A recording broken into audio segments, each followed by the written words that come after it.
The year was 1944, and the European front was a cacophony of chaos and despair. Amid the bombings, the relentless gunfire, and the ever-present fog of war, a deeper darkness began to stir, one that transcended the human realm. In the thick of World War II, where survival was uncertain and death was a constant companion, an unholy terror awakened, seeking souls lost in the wilderness of conflict. Lieutenant Mark Harris, a seasoned American soldier, received a letter from home. His wife, Eleanor, had written to inform him of strange occurrences back in their small town. People had been disappearing, and whispers of ghosts and restless spirits spread through the villages like wildfire.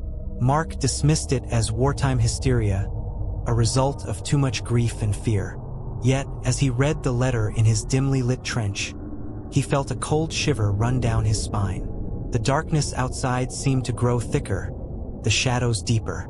The distant sounds of battle faded, replaced by an eerie silence.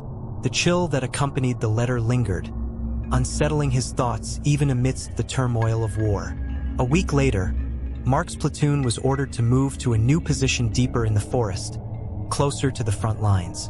The journey was treacherous, the trees looming like silent sentinels, their branches clawing at the soldiers as they passed. It was in this dense woodland that they stumbled upon an abandoned bunker, hidden beneath a canopy of twisted trees. The entrance was half buried in dirt and overgrown with ivy. As they pried open the rusted door, a foul stench emanated from within. A mix of decay and something else, something unnatural. They descended into the darkness, their flashlights flickering as if struggling against the very air. Inside, they found remnants of a German unit, their bodies twisted in grotesque positions, faces frozen in expressions of pure terror. The walls were lined with strange symbols, hastily drawn in what looked like blood. In the center of the room lay an old, tattered book. Its pages were filled with cryptic text and unsettling illustrations, none of which Mark could decipher. That night, the soldiers camped near the bunker, too exhausted to move further. Mark volunteered for the first watch, his mind restless with thoughts of home and the horrors he'd witnessed. As he patrolled the perimeter, he heard it, the whispers. They were faint at first, almost indistinguishable from the rustling leaves. But they grew louder, more insistent, echoing through the trees. Mark strained to hear the words, but they were in a language he couldn't understand. His heart pounded as he followed the sound, leading him deeper into the forest. Suddenly, he saw a figure standing in the shadows.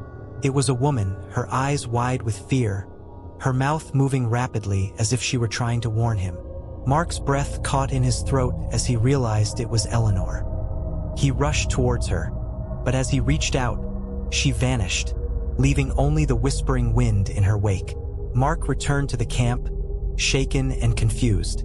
He tried to explain what he had seen, but his comrades dismissed it as fatigue and stress.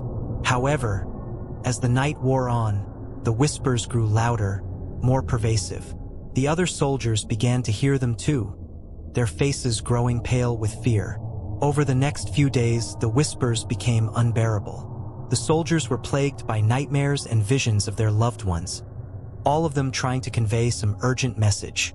Mark pored over the book they had found, desperate to find some clue.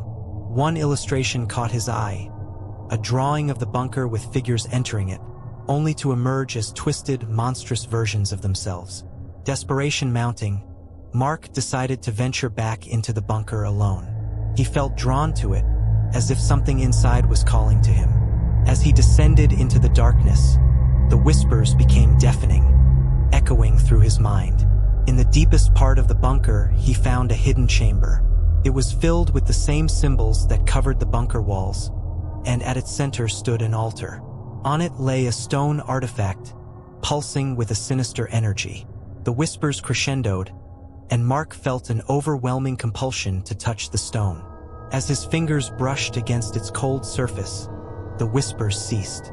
An eerie silence enveloped the bunker. Mark felt a presence behind him and turned slowly, his flashlight casting a trembling beam of light. Standing there were his comrades, their eyes empty, their faces contorted in expressions of unspeakable horror. They reached out to him, their mouths moving in unison, forming words he couldn't comprehend. Mark stumbled back, his mind reeling. The stone's energy surged through him, filling him with a dread he had never known. The room began to spin, the shadows twisting and merging into a vortex of darkness. In a final, desperate act, Mark smashed the stone against the altar, shattering it into pieces. The darkness receded, the whispers silenced. Mark collapsed, his vision fading as he heard distant voices calling his name. When he awoke, he was back in the forest, surrounded by his comrades. They had found him unconscious, the bunker sealed once more. The soldiers moved on, but Mark was never the same. The whispers had left a mark on his soul, a lingering reminder of the darkness that lurked just beyond the veil of reality. He kept the tattered book, its cryptic pages a constant reminder of the horrors they had faced. Years later, long after the war had ended, Mark returned to the forest. The bunker had become a legend, a place whispered about in hushed tones by those who remembered the war. He stood before the rusted door, now overgrown with ivy once more, and listened. The forest was silent, but in the depths of his mind, the whispers began anew, faint but unmistakable. As he walked away, he couldn't shake the feeling that something ancient and malevolent still lurked beneath the earth, waiting for the day when it would rise again.